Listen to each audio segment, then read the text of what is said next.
جميع الثقلين الإنس والجن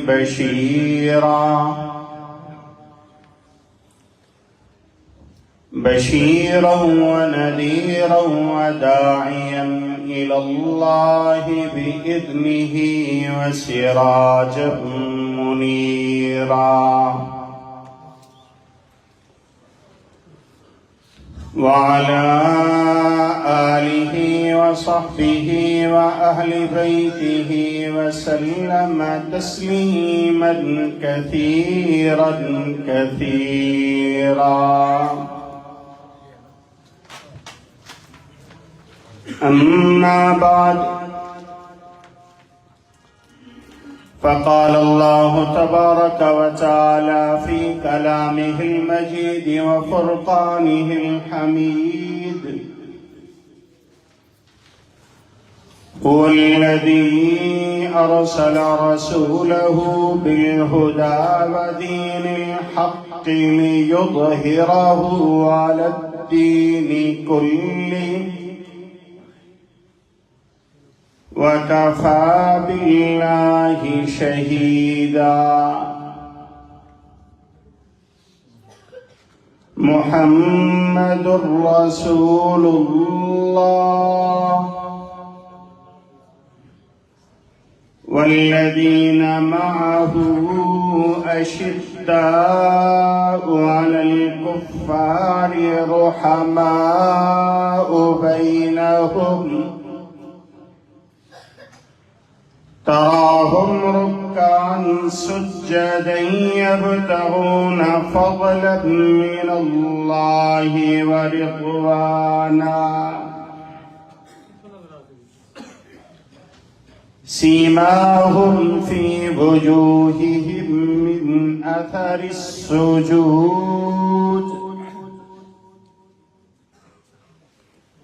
ذلك مثلهم في التوراة ومثلهم في الإنجيل كزرع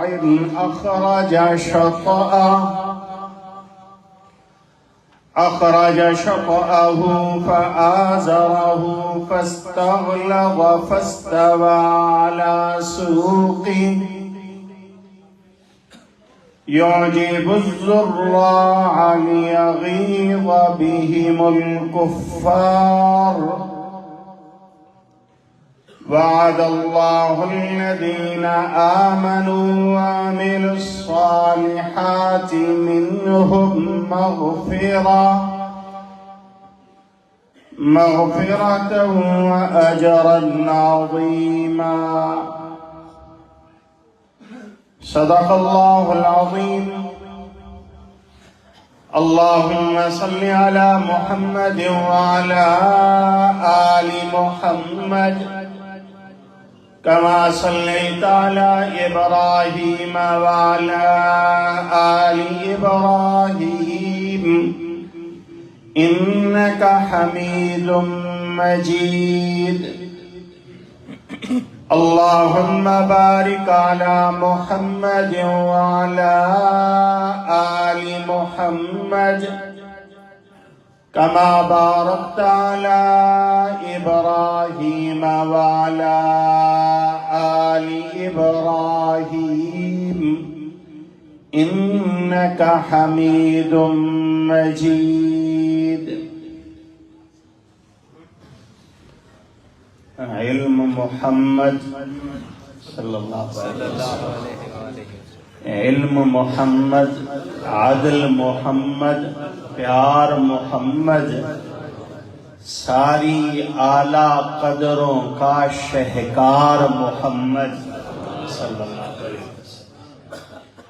ہم اجمالی کیا جائیں تفصیل میں ان کی، وقت کے بیچ محمد، وقت کے پار محمد صلی اللہ علیہ وسلم. میرے مصطفیٰ کا ہمسر نہ ہوا نہ ہے نہ ہوگا، میرے مصطفیٰ کا ہمسر نہ ہوا نہ ہے نہ ہوگا، کوئی اور ان سے بڑھ کر نہ ہوا نہ ہے نہ ہوگا، وہ مقام حمد و رحمت جو ہوا نصیب ان کو، کسی اور کو میسر نہ ہوا نہ ہے نہ ہوگا۔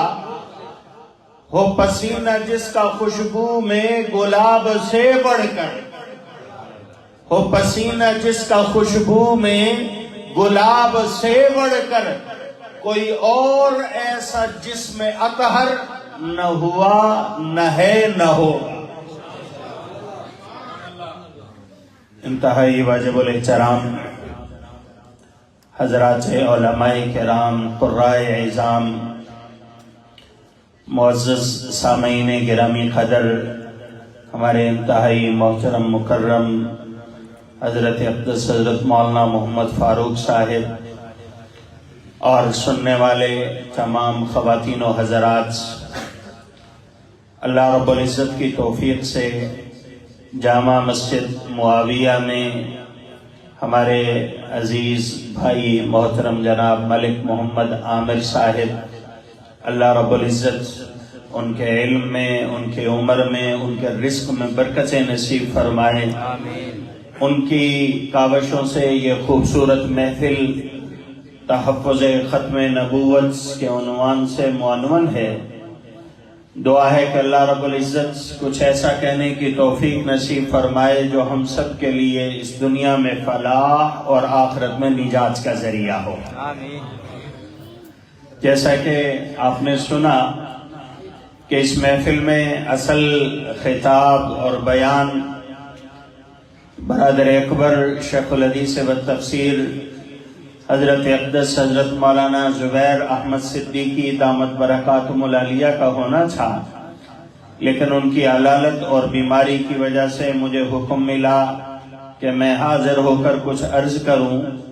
اسی سلسلے میں حاضری ہوئی، اور یقیناً میرے بعد ہم سب کے شیخ المشائخ، استاذ الاساتذہ، پیر طریقت، رہبر شریعت حضرت مولانا محمد نواز صاحب دامت برکاتہم العالیہ، اور پھر ان کے بعد خطیب عالم اسلام، خطیب یورپ و ایشیا حضرت مولانا محمد یحییٰ عباسی دامت برکاتہم العالیہ، انشاءاللہ اپنے خوبصورت انداز میں،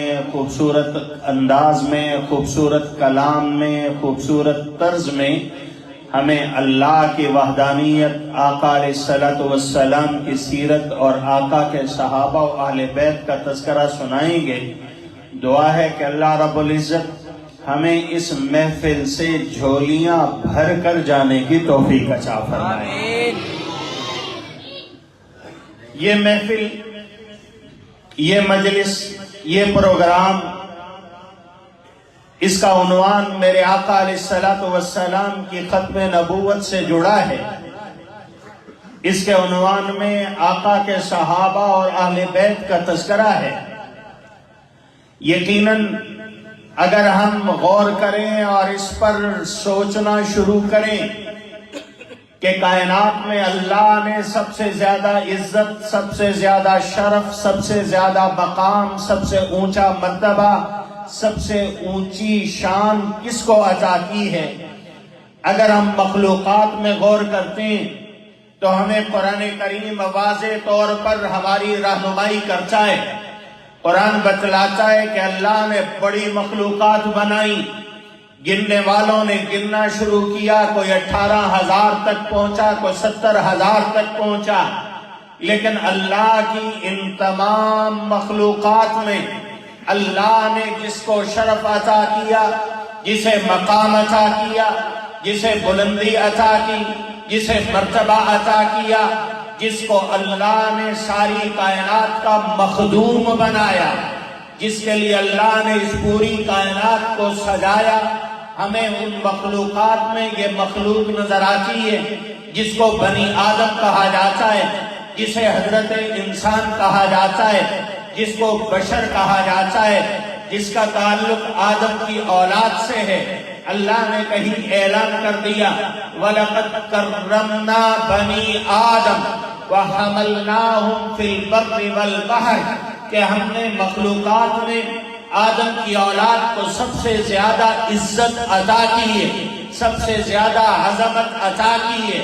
اے اللہ، یہ سارے کہتے ہیں کہ ہماری شان زیادہ ہے، کہنے والے فرشتوں نے بھی کہہ دیا تھا کہ اے اللہ، آپ اس دھرتی پر انسان پیدا کریں گے جو کہ اس زمین پر فساد کرے گا، جس کا شان، جس کا مقام اتنا اونچا نہیں ہے۔ نحن نسبح بحمدک ونقدس لک، اے اللہ، آپ کی تسبیح کے لیے، آپ کی تقدیس کے لیے، آپ کی عبادت کے لیے، آپ کے سامنے سر بسجود ہونے کے لیے، آپ کے سامنے عبودیت کی انتہا کے لیے ہم فرشتوں کی جماعت کافی ہے۔ نحن نسبح بحمدک، ہم آپ کی تسبیح کریں گے، ہم آپ کی حمد کریں گے، ہم آپ کی تکبیر کریں گے، ہم آپ کے نام کے ڈنکے بلند کریں گے، ہم آپ کا تذکرہ کائنات میں جگہ جگہ کرتے ہیں اور کرتے رہیں گے۔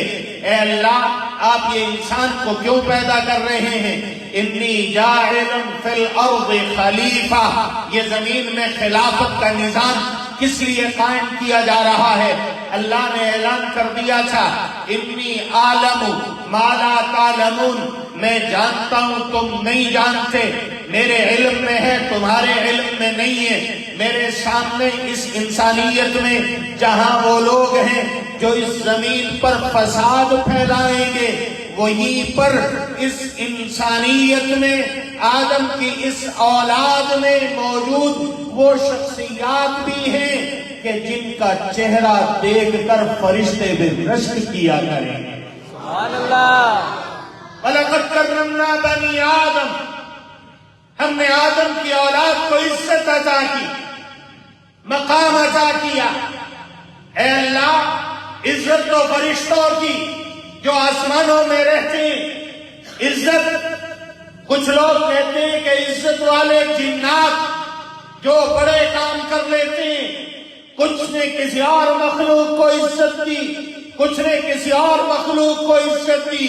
اللہ فرماتے ہیں یہ تمہاری سوچ ہو سکتی ہے، تمہاری فکر ہو سکتی ہے، مجھ سے پوچھو تو میں بتلاتا ہوں کہ میں نے انسان کو کیا عزت عطا کی۔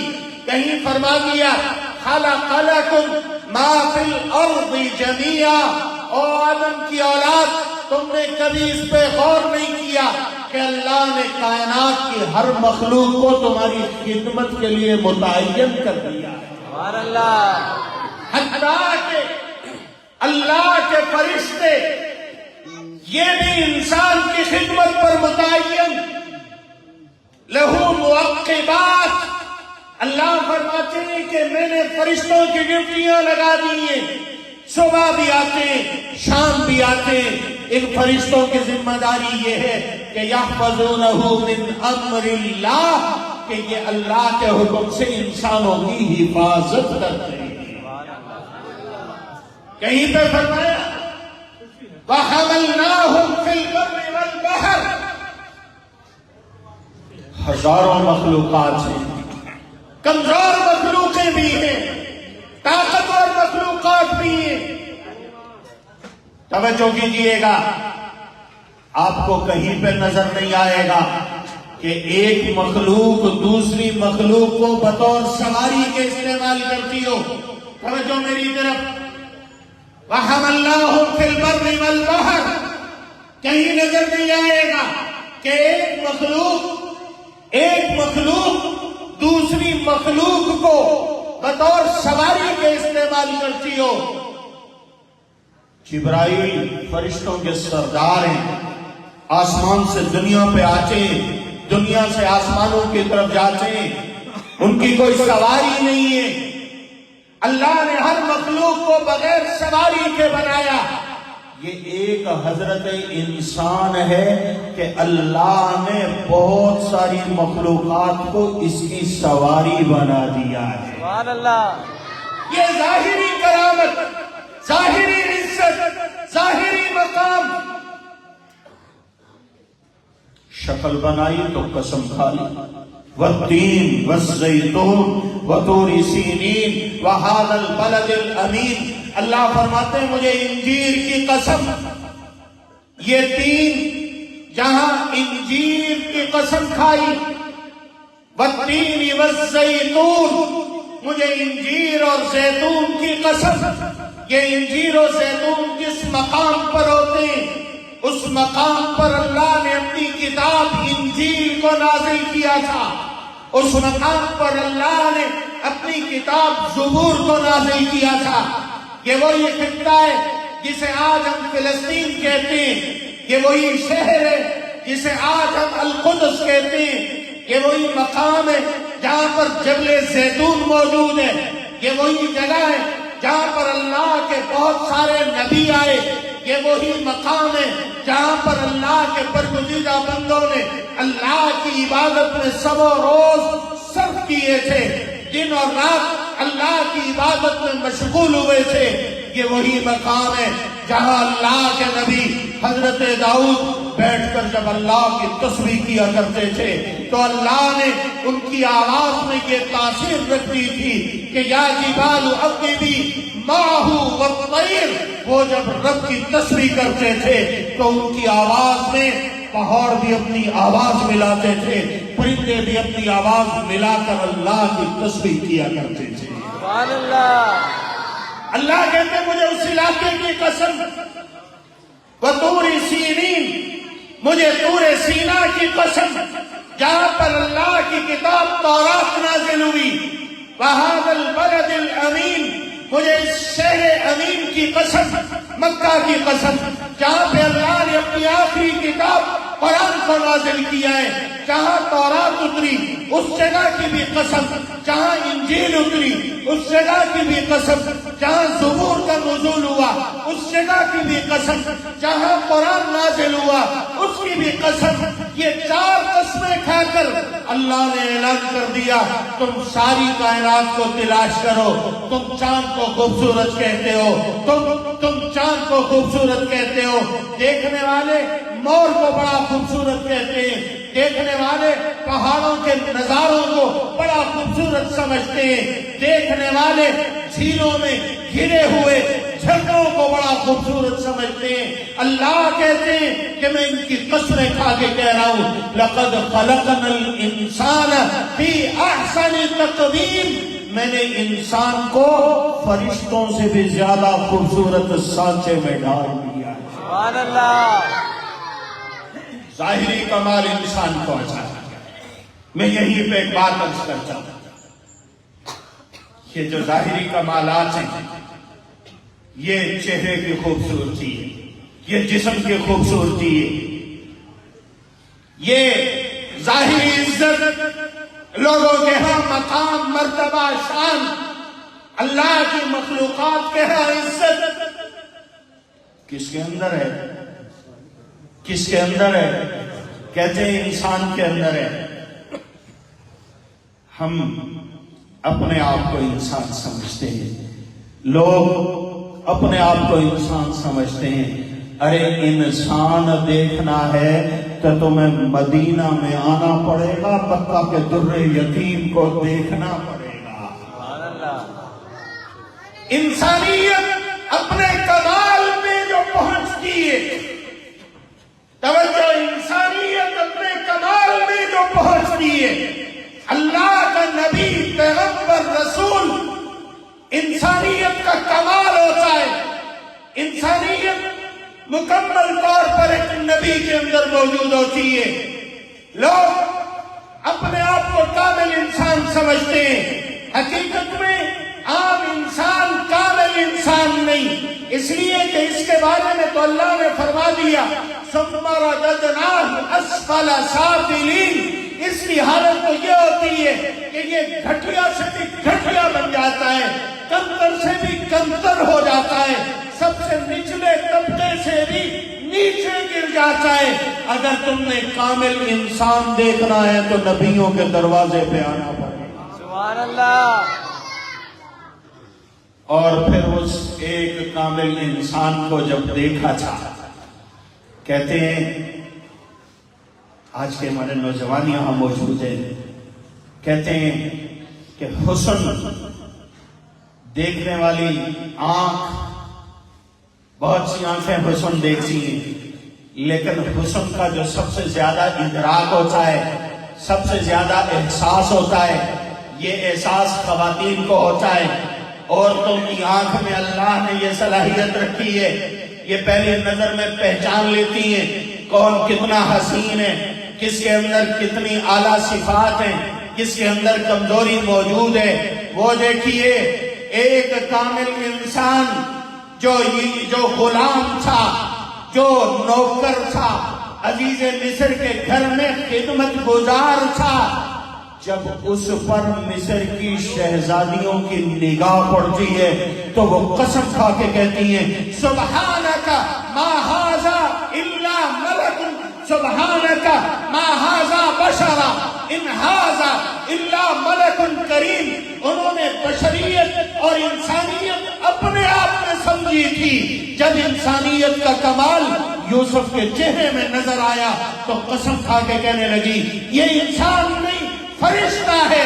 اللہ نے انہیں سبق دیا ہے، سکھلایا ہے، انہیں یہ متنبہ کیا ہے کہ تم انسان نہیں، انسان تو میرا یوسف ہے جسے دیکھ کر تم اپنی انگلیاں کاٹ بیٹھی۔ سبحان اللہ۔ یہ کامل انسان۔ اور پھر سیدہ عائشہ کا فرماتی ہیں کہ دیکھنے والیوں نے جب یوسف کو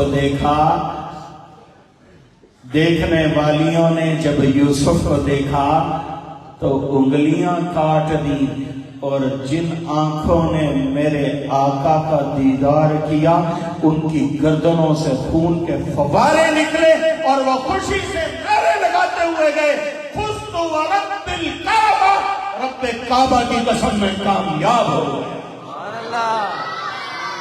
دیکھتے نہیں؟ صحیح بخاری میں آتا ہے خبیب بن الدثنہ میرے آقا کے صحابی ہیں، جنگ بدر میں انہوں نے بہادری کے جوہر دکھائے تھے، کافروں کو قتل کیا تھا، قید ہو جاتے ہیں، ان کو لوگ قید کر کے لے جاتے ہیں کہ انہوں نے ہمارے بابا کو قتل کیا، ہم بھی اسے بدلے میں قتل کریں گے۔ مکہ کے گھر کے اندر قید ہو جاتے ہیں، کچھ عرصہ وہاں پہ قید رہتے ہیں، اور یہ محمد کا نام لیوا اس گھر کے اندر قید ہے۔ آج لوگ مسلمانوں کے بارے میں عجیب و غریب باتیں کرتے ہیں، کہتے ہیں کہ نعوذ باللہ اسلام والوں کو، مسلمانوں کو انسانی حقوق معلوم نہیں، انسانی مسلمانوں کو، ایمان والوں کو انسانیت کی قدر نہیں۔ اور دیکھو مکہ کے ایک گھر کے اندر محمد عربی کا ایک غلام قید ہے، فیصلہ ہو چکا ہے اسے قتل کرنا ہے، ایک ہی روز بعد اس کو لے جانا ہے، پھانسی پہ چڑھانا ہے۔ اطلاع دے دی گئی، تیاری ہو رہی ہے۔ یہ کس چیز کی تیاری؟ مرنے جا رہا ہوں، اللہ کے نام پر جان قربان کرنے جا رہا ہوں، محمد عربی کے دین کے نام پر، محمد عربی کے نام پر ذبح ہونے جا رہا ہوں، تیاری کرنی ہے۔ گھر سے مرد باہر چلے گئے، ایک خاتون موجود ہے، یہ قیدی اس خاتون کو کہتا ہے میں نے صفائی کرنی ہے، اپنے آپ کو پاک اور صاف کرنا ہے، مجھے اس طرح دے دو۔ خاتون اس پہ ترس کھاتی ہے، اسے اس طرح دے دیتی ہے۔ جب اس طرح دینے کے لیے دروازہ کھولتی ہے، اس کا ایک چھوٹا سا بچہ وہ رینگتے رینگتے ٹہلتے ٹہلتے اس کے پاس پہنچ جاتا ہے۔ یہ خاتون کہتی ہے، صحیح بخاری کے اندر ہے، ایک دن میری نگاہ پڑی، اس آدمی کے ایک ہاتھ کے اندر اس طرح ہے، دوسرے ہاتھ کے اندر میرا بیٹا موجود ہے، میرے بیٹے کو اس نے اپنی ران پہ بٹھایا ہوا ہے۔ میں ایک دم گھبرا گئی، یہ وہ ہے جسے ہم نے کل قتل کرنا ہے، یہ وہ ہے جس کے قتل کا فیصلہ ہو چکا ہے۔ ڈر گئی کہ کہیں جہاد میرے بیٹے کو نقصان نہ پہنچا دے۔ اور انسانیت کے نام پر ساری دنیا کو بے وقوف بنانے والوں، اور خواتین جو آج اپنے حقوق کے نام پر میرا جسم میری مرضی کا جھوٹا نعرہ لگاتی ہیں، آؤ محمد عربی کے غلاموں کے پاس، دیکھو کس طرح انہوں نے انسانیت کی حرمت، عزت، مقام، شان سمجھا دی ہے۔ عمل بھی کر کے دکھایا ہے۔ خبیب کہتے ہیں میں نے دیکھا عورت پریشان ہو گئی، پوچھا کیوں پریشان ہو رہی ہو؟ تمہیں یہ خطرہ ہے کہ میں تمہارے ظلم کا بدلہ اس چھوٹے سے بچے سے لوں گا۔ یہ بچہ بچے میرے دشمن خاندان کا ہے۔ ما کنت لأفعل ذلک، لیکن میرے نبی نے میری یہ تربیت نہیں کی کہ میں اپنی دشمنی کسی بچے پہ نکالوں۔ میں ایسا نہیں کر سکتا، میرے نبی نے میری یہ تربیت نہیں کی ہے۔ ما کنت لأفعل ذلک، آج کہتے ہیں انہیں انسانیت کا پاس نہیں ہے، اس لیے ہم کہتے ہیں اور ڈنڈے کی چوٹ پہ کہتے ہیں جو لوگ بے گناہوں کا قتل کرتے ہیں، جو لوگ بچوں کا قتل کرتے ہیں، جو لوگ ایسی جگہوں پر دھماکے کرتے ہیں جہاں معصوم لوگ ہوتے ہیں، ان کا اسلامی تعلیمات سے کوئی تعلق نہیں ہے، وہ اسلام پہ عمل نہیں کر رہے۔ اسلام ہمیں یہی سکھاتا ہے کہ دشمن قتل کرنے کے لیے تیار، موقع موجود، دشمن کا بچہ موجود، ہاتھ میں اسطرہ موجود، دیکھنے میں بچانے والا اس بچے کو کوئی نہیں، عورت اکیلی گھر کے اندر ہے، گھبرا جاتی ہے، دروازہ کھول کے اندر آئے گی، این ممکن ہے کہ یہ مرد ہے، جوان ہے، اس عورت پر بھی حملہ کر دے، اس کے بچے کو بھی قتل کر دے، لیکن وہ کہہ رہے ہیں کہ ما کنت لأفعل ذلک، میں ایسا کرنے والا نہیں ہوں، اس لیے کہ میں وہ ہوں جس کی تربیت محمد مصطفیٰ نے کی ہے۔ یہ صحابہ کی تربیت۔ ایک کامل انسان دنیا کے گھٹیا ترین معاشرے میں رہ کر انسانوں کو کمال تک پہنچانے کی تربیت کر رہا ہے۔ کیا دیکھا؟ خبیب کو لے گئے، تیاری ہو گئی، قتل کرنا ہے، کھجور پر سولی لٹکانا ہے۔ خبیب کہتے ہیں مجھے ذرا موقع دے دیجیے، میں رب کے حضور اپنی حاضری لگوا لوں، دنیا سے جاتے جاتے آخری لمحے میں بھی اپنے رب سے اپنی عشق و محبت کا اظہار کر لوں۔ یہی ہمارا دین ہمیں سکھاتا ہے، والذین آمنوا اشد حبا للہ، جن کے دل میں ایمان آ جاتا ہے ان کے دل سے ہر ایک کی محبت نکل جاتی ہے اور وہ ٹوٹ کر اللہ سے محبت کیا کرتے ہیں، وہ اللہ کی محبت میں ڈوب جاتے ہیں۔ انہیں پھر کوئی پرواہ نہیں ہوتی کہ ان کا جسم آروں سے کاٹا جائے یا انہیں دہکتے انگاروں پر لٹایا جائے یا برف کے سلوں پر ان کو سلایا جائے۔ وہ دیکھیے لاہور کے احمد علی لاہوری کو علماء دیوبند کے سرخیل برف پر لٹایا گیا، اور ایک سخت سردی میں جب برف کے بلاک سے انہیں اٹھایا گیا، کسی نے پوچھا احمد علی کیسے ہو؟ کہنے لگے کہ جسم جم چکا ہے، ایمان پہلے سے زیادہ گرم ہو چکا ہے۔ سبحان اللہ، نعرہ تکبیر، اللہ اکبر۔ یہ ایمان ہے، اور یہ ایمان رب کی محبت ہے۔ اور میں یہاں پر یہ بھی عرض کرتا ہوں کہ آپ نے بڑے لوگ سنے ہوں گے کہتے ہیں جی ہم عشق والے، ہم محبت والے، ہم طریقت والے، ہم باطن والے، یہ ظاہر والے۔ جی یہ مولوی لوگ ہر وقت کہتے ہیں نماز پڑھو، زکوٰۃ لو، حج ادا کرو، ایک یہ ظاہری زکوٰۃ ہے، ظاہری نماز ہے، بولتے ہیں یہ اللہ کے عشق میں نہیں، یہ اللہ کی محبت میں نہیں، بلکہ کسی اور کے طریقے پہ چل رہے ہیں۔ جو اللہ کے عشق میں آتا ہے وہ اللہ کے نبی کی سنت اور شریعت پہ عمل کرتا ہے۔ یہی ہمارا دین ہمیں سکھاتا ہے۔ قُلْ إِن كُنتُمْ تُحِبُّونَ اللَّهَ فَاتَّبِعُونِي يُحْبِبْكُمُ اللَّهُ۔